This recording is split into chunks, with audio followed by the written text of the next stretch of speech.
So this is the cylinder head I'm using, which is a later black top head. I'm using the silver top bottom end. It's been modified for a black top sump and using a black top head. It's an Area 6 head, so it's mildly ported just on the inlet side. The exhaust side is completely standard.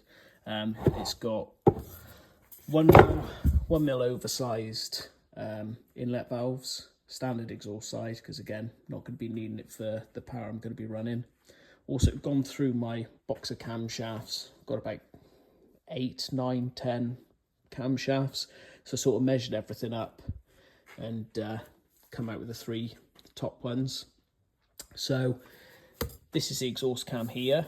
So this is one of Ian Howell's again exhaust cams, which is a response cam, which is a 240 degree cam, which give a nice punchy exhaust. And then I went through and I've got a Kent high lift inlet cam there, but then I've also got this, which again is another Ian Howell one, which is a high lift short duration inlet cam. So it's 0.8 millimeters smaller on the lift than this one, but I think going with the smaller GT28 Turbo with the responsive exhaust cam, it makes sense to use the shorter duration high lift cam, because I think that's going to be more in tune with this. But I will put this one to one side just in case, because I can always swap it over. But doing the maths on these, I think these 2 camshafts are going to work well with each other. This one was obviously missing its locating pin, so just quickly turn one up on the lathe. So yeah, give everything a good scrub and start assembling. So as usual, I can't find my valve retainers, so I've got to take them out of this spare head that luckily I've got. So this is how easy this tool is to use. Literally lock the quill down, they pop, lock him off, quick blast of air, collets pop off, bring him up slightly, get the old magnetic screwdriver on him. Slightly harder to do with one hand, admittedly, but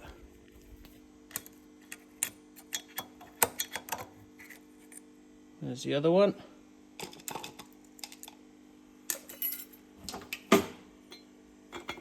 Done, on to the next one. Annoyingly, because this cylinder head came in a box full of bits, I don't really know where anything goes, and we're also missing number 7 cam cap.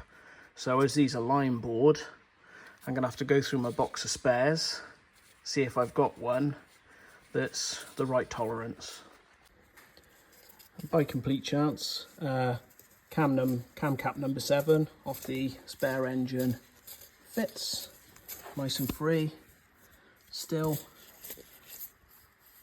nice and tight, and it keeps all the numbers in the right place. So here we go. So measured up all the buckets and shims, and unfortunately at the 16 only 1, 2, 3, 4, 5, 6 are in tolerance.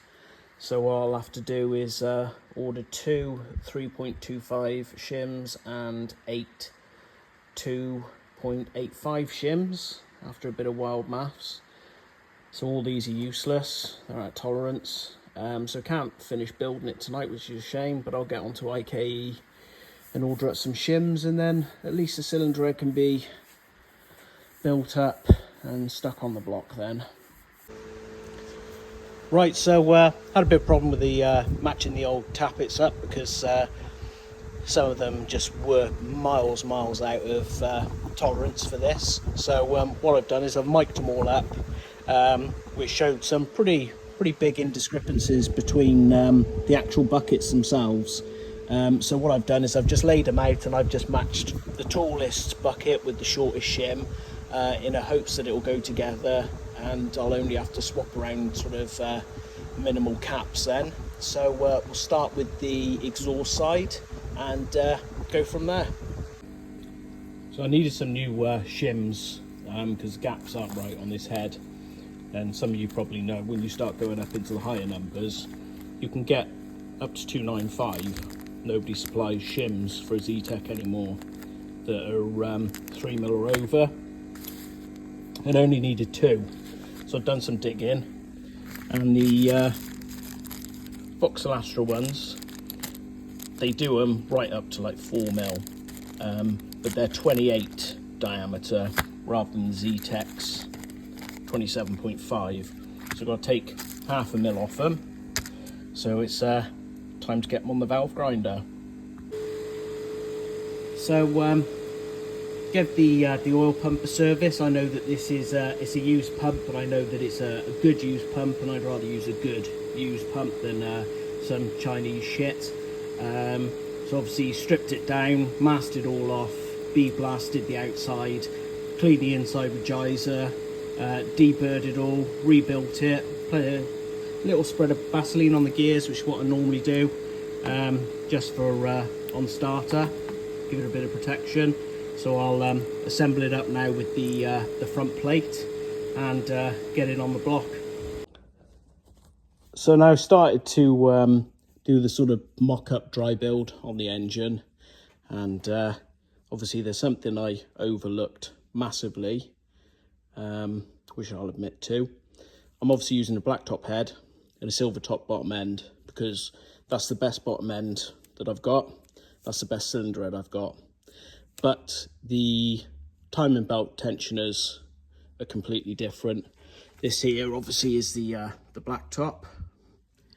And that there is a silver top. So that's where your eccentric idler goes, which is, excuse fingers, about there. So basically what I'm going to have to do now is pop this core plug out, weld this head up, and then machine it to take a silver top pulley. I could convert it to black top, but then obviously the water pump's going to be running the wrong way. I want to keep the alternator down here on the front. So this is the most straightforward option to go for. So time to get the welder out. So obviously what I've done, whipped out this core plug and chamfered the edge, cleaned it all up, and machined this little boss that will weld in there. But the problem I've got is the actual hole itself is right here, like on the edge, and it's still too thin here to put the bolt in. So what I'm going to do is weld this in and dress it back flat, machine up a second boss with the thread in it before it's welded, so I won't kill the thread trying to tap it when it's gone soft after welding, and put it in afterwards and then dress it back. So yeah, we'll see how it goes. Right, so that's the head welded up. So time to knock it all back and smooth it off. Then I'll machine up a little top hat that I can then countersink into that and then weld up, knock that one back as well, and then we'll have a thread then for the cam belt tensioner. So this is where I've knocked it all off. That there needs a top hat making to obviously go in there, then that needs tapping up there to M6 for the spring retention stud for the idler. So I'll dig this one out now, pop a threaded boss in there, weld it up, and then knock it back again, and she'll be good to go. So that's the tensioner boss machined up, so I'll weld this in, scuff it off, and then just make sure that everything else lines up before I start welding in the other bits and pieces.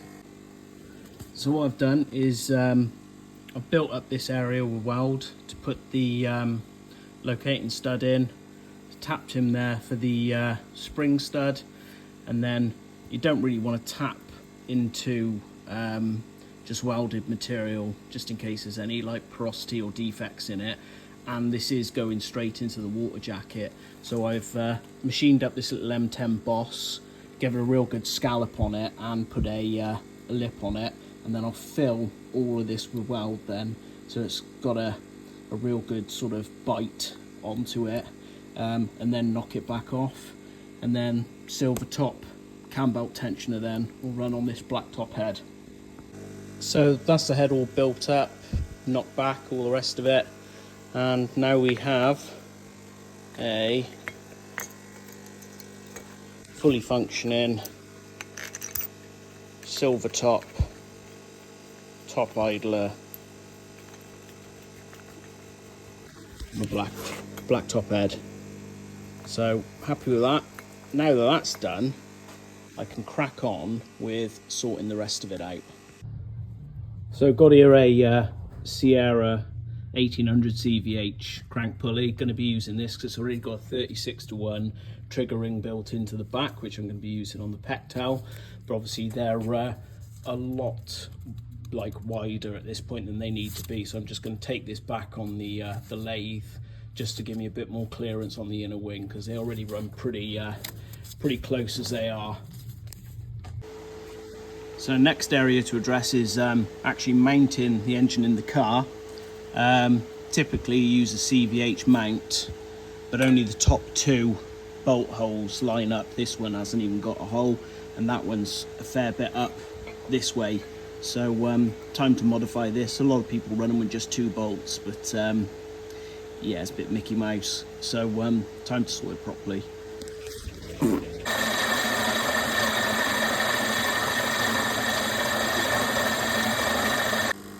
So just tigged up the bracket. Obviously I've added this this little corner here that I need to still drill a hole in, and then obviously I've put this this sleeve through, so it's supported much like this one. So now I'll have all 4 bolt holes on the engine nice and secure. So just test fitting up the alternating brackets that I'm going to use. As you can see, we've got a slightly offset there now that I've machined the pulley. So I'm going to tickle a little bit off the back of this pulley just to bring it all in line, and then obviously remake this monstrosity. So I've machined 2mm off the back face of this, which got rid of this step in the middle.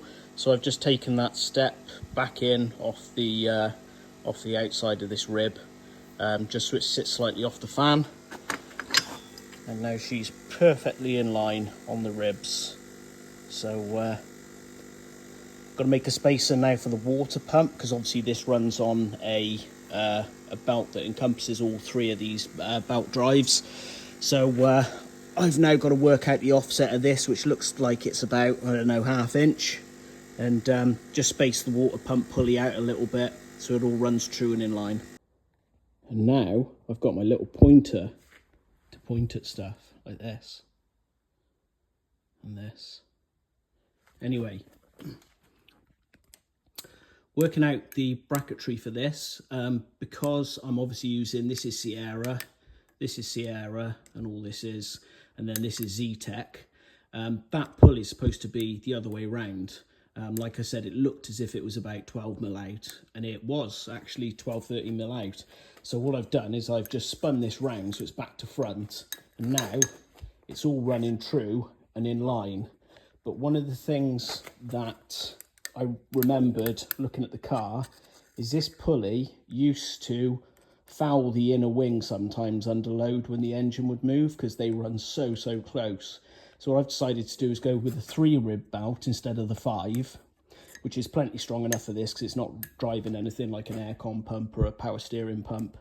What I'm going to do is machine all these pulleys down to reduce their projection, to stop this, number 1, hitting on the inner wing under load, and also to make sort of timing it up and making any changes when it's in the car more accessible, because you can't get a spanner down to turn the crank, and obviously a lot of people turn it from the cams to sort of, because they can't get to it, but you shouldn't turn an engine over by the cams. So machine all these down, lower them, and then I'll have a look and see if there's enough to stop the belt slipping off, and if not, I'll have to just like make up some plates that go on there just to give it a lip for retention of the belt. So now we've got some nice shallow pulleys, which will give me more clearance. I know what a couple of people are probably thinking. These are obviously balanced, and now that I've skimmed it all off, it's not going to be balanced. But that itself, I've taken a little bit off the back, and in the lathe that is running true. And because the whole rotating assembly anyway, like the crank rods, pistons, haven't all been balanced together, then it's not going to matter too much anyway, because without rotating the whole, balancing the whole rotating mass, it doesn't really make any odds. But that runs true in the lathe. They all run true in the lathe, so I'm not going to have any problems there. Get a nice narrow belt on it. But what I will do is, like I said before, I will put some return edges that will go on the front of these, just to stop the belt from popping off at high RPM, just to be safe. Can we just take a moment to appreciate how useful this is? This is the best $199 I've ever spent. Incredible. So anyway, obviously I've skimmed off the pulleys, brought them back in line, and I want this belt as short as possible, because for anyone who's ran a Sierra alternator setup with an RS 1600i anti-roll bar, which goes like that, under load this can knock, because the original belt puts this alternator about an inch forward of this, so I want to keep it really close to the bracket. So this 923 millimeter belt, sorry, is absolutely perfect. So I've made this crank sensor bracket here. She's not quite lined up at TDC because I've been lining him up, but the two notches line up there. That's obviously my my top dead center ring there, my lug. So now I'm going to incorporate the alternator tensioner into this bracket, so I can just have a single piece bracket that does it all, because obviously I don't want this moving, so it needs 2 points of fixture. Oh yeah. And I'll obviously come off here with a slotted bracket that I obviously made before, which was here. So I'll make now something that goes onto there to incorporate it all into the same bracket.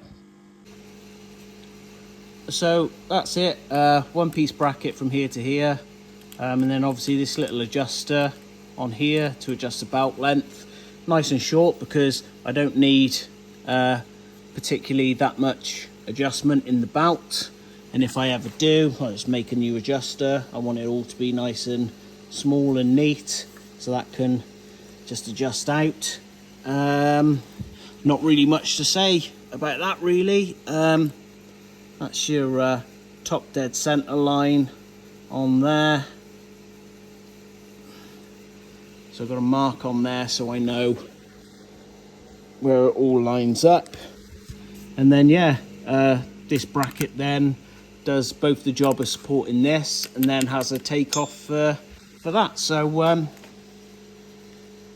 yeah, we're happy with that. We'll go with that and see how we get on.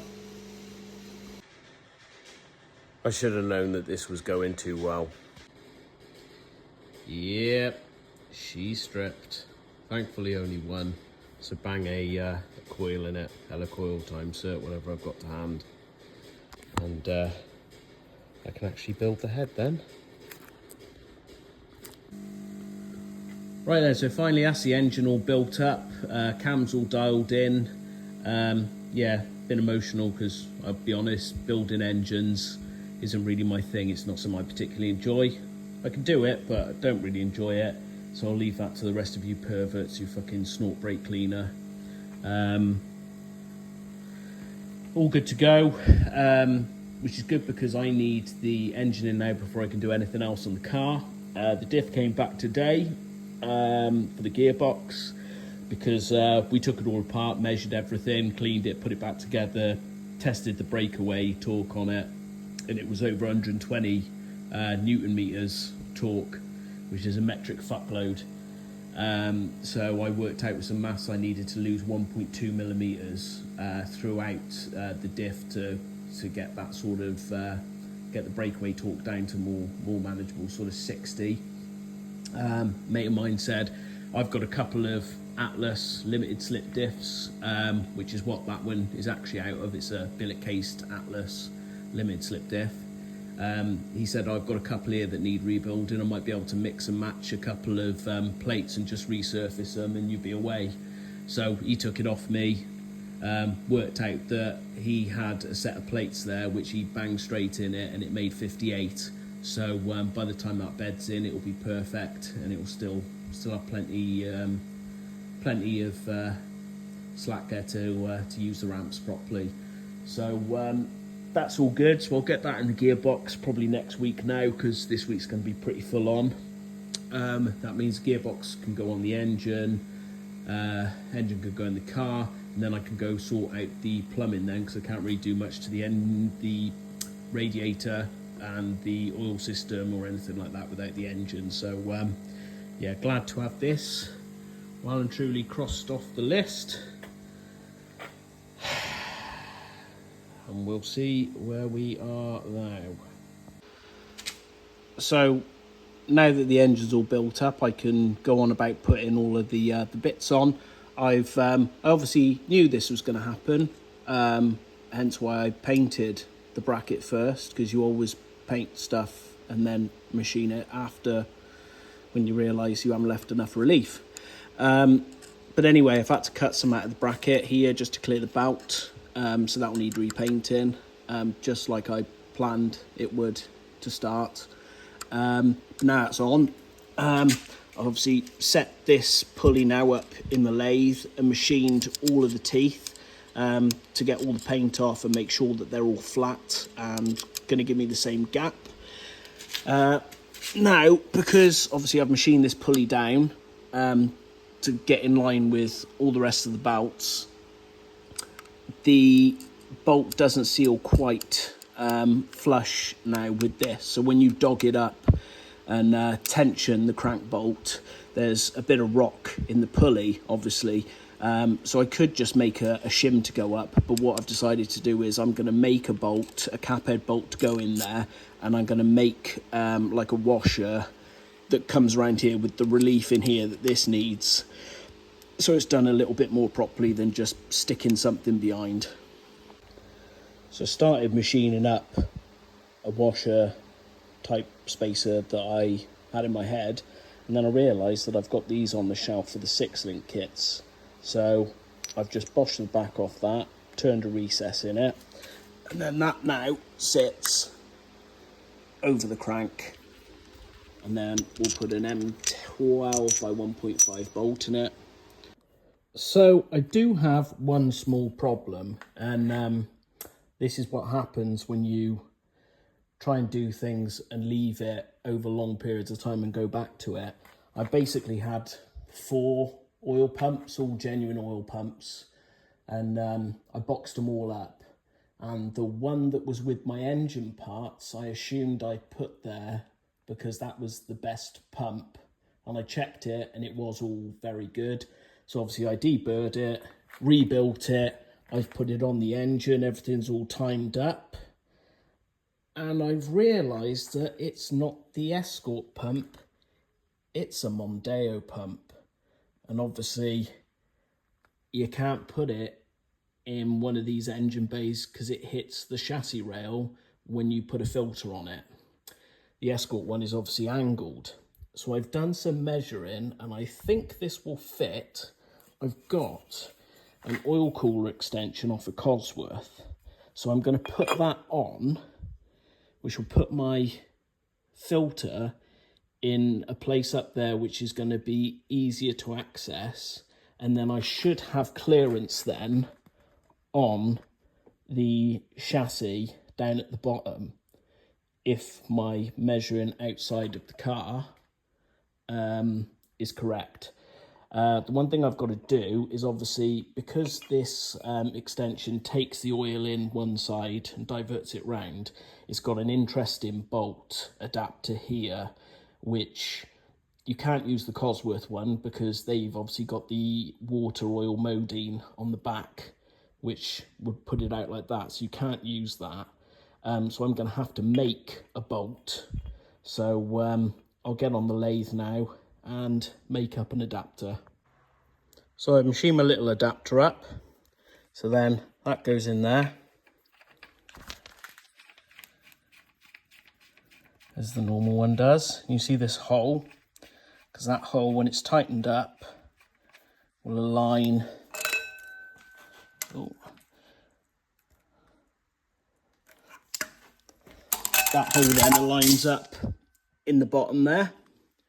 And then when this goes on, you can see it's got this channel in here. That hole then lines up with the channel that's in there. And then if I can find the bolt or the nut that's in my pocket, that then goes onto there.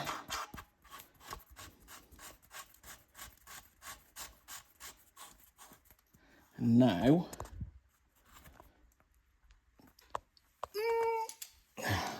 let's tighten this up. Bearing in mind there's no seals on it yet, so it will close up nice and tight.